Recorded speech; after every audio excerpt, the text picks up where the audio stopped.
नमस्कार, आप देख रहे हैं जन संवाद 24x7। जरा सी देर की बारिश और दिल्ली सहारनपुर रोड जलमग्न।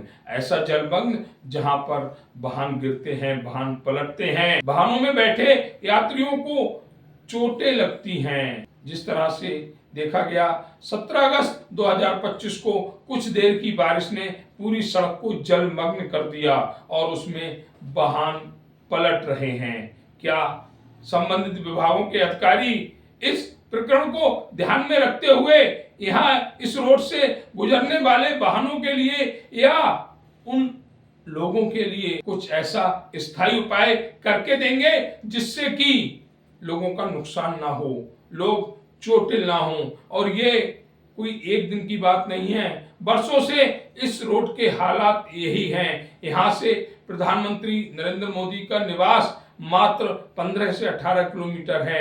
देश के सबसे बड़े लोकतंत्र के मंदिर की दूरी मात्र 15 से 16 किलोमीटर है और उसके बाद दिल्ली से सटे इस इलाके के हालात कैसे हैं ये दर्शक इस वीडियो में देख पाएंगे। किस तरह दिल्ली सहारनपुर सड़क को लेकर जनता उत्तेजित हो रही है, यहाँ के जनप्रतिनिधियों को कोस रही है। क्या यही विकास है? जनता पूछ रही है।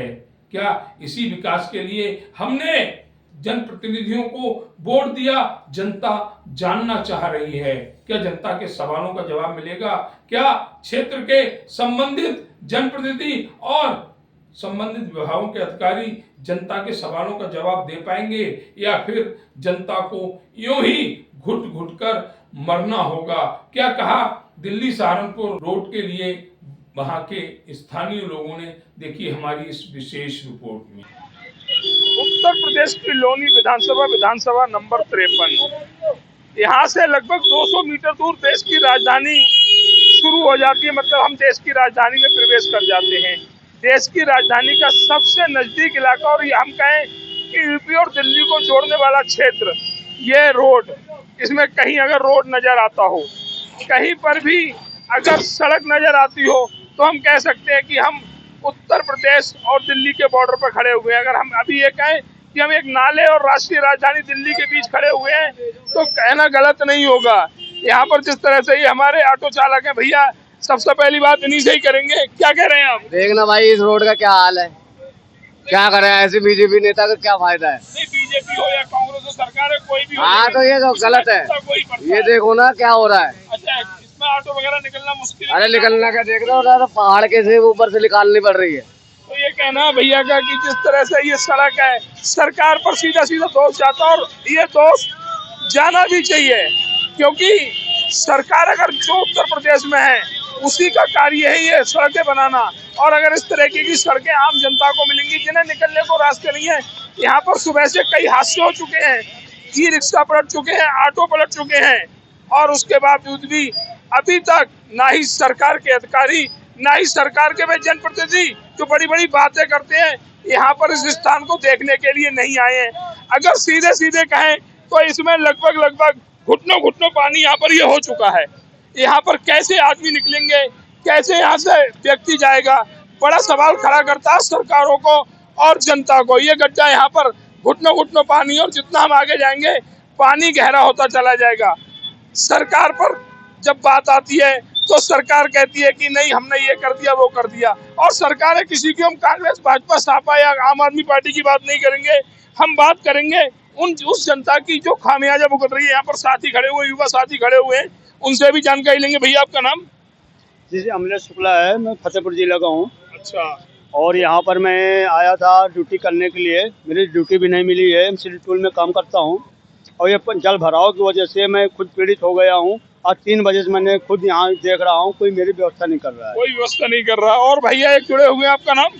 संजीव कुमार। संजीव जी कहाँ रहते हैं? ये यहीं रहता हूँ मैं। अच्छा। ये बैटरी इससे पलट जाते हैं, मैंने उठा के खड़े करे हैं, हाथ टूट गए। हाँ बहुत ज्यादा बैटरी इससे पलटते हैं, लेडीज है हाथ टूट गए, बहुत ज्यादा पलटते हैं। रोज डेली का काम है, रोज डेली का काम है। तो ये कहना है भैया का कि रोज डेली का काम, और ये सही है। ये जो पीछे जाम लग रहा है या आगे जाम नहीं है, सिर्फ पानी की वजह से, सिर्फ इस जल भराव की वजह से पानी लग रहा है। पानी भरा हुआ है उसकी वजह से ये जाम लग रहा है। यहाँ पर गड्ढे हैं, लोग निकलना नहीं चाहते हैं। और भी यहाँ पर एक भाई और जुड़े हुए, उनसे भी जानकारी लेंगे। आपका नाम क्या है? शिब्बू। शिब्बू जी, कहाँ रहते हैं? गंगा विहार। गंगा विहार। हाँ जी। गंगा विहार दिल्ली वाला, यूपी वाला? दिल्ली वाला। दिल्ली वाला। तो वहाँ तो स्थिति अच्छी होगी। वहाँ भी सर ऐसी है, यहाँ भी ऑटो बंद हो रहे हैं, बैटरी रिक्शा बंद हो रहे हैं। अच्छा, पलट भी रहे हैं, हमें ये जानकारी मिली हाँ, है। अभी थोड़ी देर पहले पलटा है। अच्छा, हाँ जी। चोट भी लगी होगी। हाँ जी। तो किसे दोष देंगे इन हालातों को पैदा ये करने सर सारा दोष सरकार का है। सारा दोष सरकार का। तो ये कहना शिपू जी का, सारा दोष सरकार का, और कहना बिल्कुल सही है। अगर इस तरह के रास्ते, क्या मांगती है जनता? बिजली, पानी और सड़क। अगर हम लोनी की बात करें तो चलने के लिए सड़कें नहीं है, पीने के लिए पानी नहीं है, और जलाने के लिए बिजली नहीं है। इस तरह से ये देखिए भाई जा रहा है, ये हालात, ये देखिए ये हालात हैं लोनी के उस क्षेत्र के जो दिल्ली के सबसे नजदीक है। यहाँ से 200 मीटर पर दिल्ली की सीमा शुरू हो जाती है और यूपी की सीमा 200 मीटर बाद शुरू होती है। लेकिन हालात जो देखे जाएं तो लोग ये कहते हैं कि जो हमारी बदकिस्मती थी, जो हमने उत्तर प्रदेश के लोनी क्षेत्र में मकान लिया, जगह ली, या यहाँ पर कोई कार्य शुरू किया। यहाँ पर बहुत सारे साथी जुड़े हुए, सबसे जानकारी लेंगे। नाम क्या है आपका? साहिल। क्या नाम है? साहिल। शाहिद भाई जी। शाहिद जी, कितनी उम्र है आपकी? ये 18 साल। 18 साल, मतलब आप बालिग हो चुके हैं। आने वाले समय में अगर आपसे कहा जाए कि आप राजनीति में चले जाओ, तो ऐसे माहौल देख के राजनीति में जाना चाहेंगे? नहीं जी, बिल्कुल नहीं जाना चाहेंगे, क्योंकि अगर ऐसे हालात पैदा होंगे तो जनता आपको गालियां देगी। विकास चाहिए थी हमें। हैं? विकास चाहिए। विकास चाहिए। हाँ जी। तो ये विकास तो है यार, ये विकास है। मैं बताता हूँ इस विकास का तरीका। यहाँ से ही ऑटो जा रहा है, ठीक है, पानी में जल्दी गलेगा, जल्दी नया लिया जाएगा, मिला रोजगार। यहाँ पर दिन में यहाँ पर ई रिक्शा पलटा, डॉक्टरों का रोजगार बढ़ेगा। हुआ विकास? नहीं हुआ। क्यों नहीं हुआ? डॉक्टरों का विकास नहीं हुआ? विकास है। अच्छा, और विकास कैसा, आप बताइए फिर। अब बताइए विकास कैसा है? विकास चाहिए हमें, यहाँ सड़कें चाहिए, सड़कें अच्छी हो, अच्छी हो, बिजली, पानी, सड़क की बिजली, पानी व्यवस्था की व्यवस्था हो। हो। तो ये कहना है शाहिद भाई का कि बिजली, पानी, सड़क की व्यवस्था हो, लेकिन सरकार ये नहीं कर सकती। अगर करती तो ये आज की पिक्चर नहीं है। दिल्ली सहारनपुर सड़क की जो पिक्चर है वो पिछले 4-5 सालों से यही पिक्चर है, और ये पिक्चरों ने अपने दृश्य नहीं बदले हैं। जिस तरह से देखा जा रहा है, एक और भाई खड़े हुए, उनसे भी जानकारी लेंगे। भैया, कुछ भी विकास नहीं यहाँ पर है। कैसा विकास चाहते हैं? विकास चाहते हैं हम, जो जनता यहाँ पर आपको सपोर्ट करती है, उस जनता के लिए रोड भी चाहिए। यहाँ पर जनता को निकलने के लिए रास्ता भी चाहिए। ये क्या है? आप देखो यहाँ पर क्या है। यहाँ पर कौन सा यहाँ पर मंत्री है यहाँ पे निकलेगा? यहाँ बैठ खाना खाए यहाँ पर? नहीं, मंत्री ये पब्लिक खाना खा रही है, पब्लिक स्टेशन है, इसको सुविधा चाहिए। यहाँ पर सुविधा देनी चाहिए, दे नहीं पा रहा है। कोई भी नहीं दे पा रहा। देखो क्या है यहाँ, क्या हाल है यहाँ पे। तो ये कहना भैया का कि जो जनता को जन सुविधाएं चाहिए, जन सुविधाएं 3 ही होती हैं, बिजली, पानी और सड़क।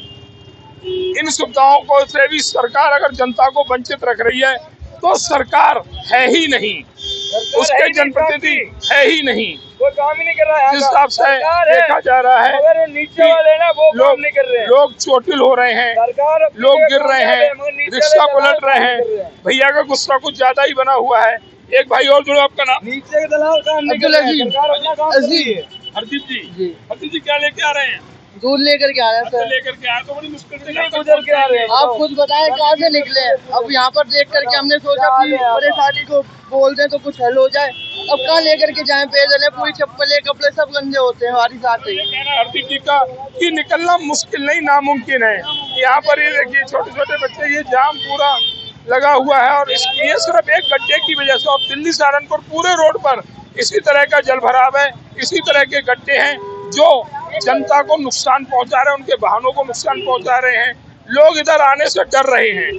ये स्थिति है दिल्ली से लगते लोनी के दिल्ली सहारनपुर रोड की। किसी की नहीं आते हैं।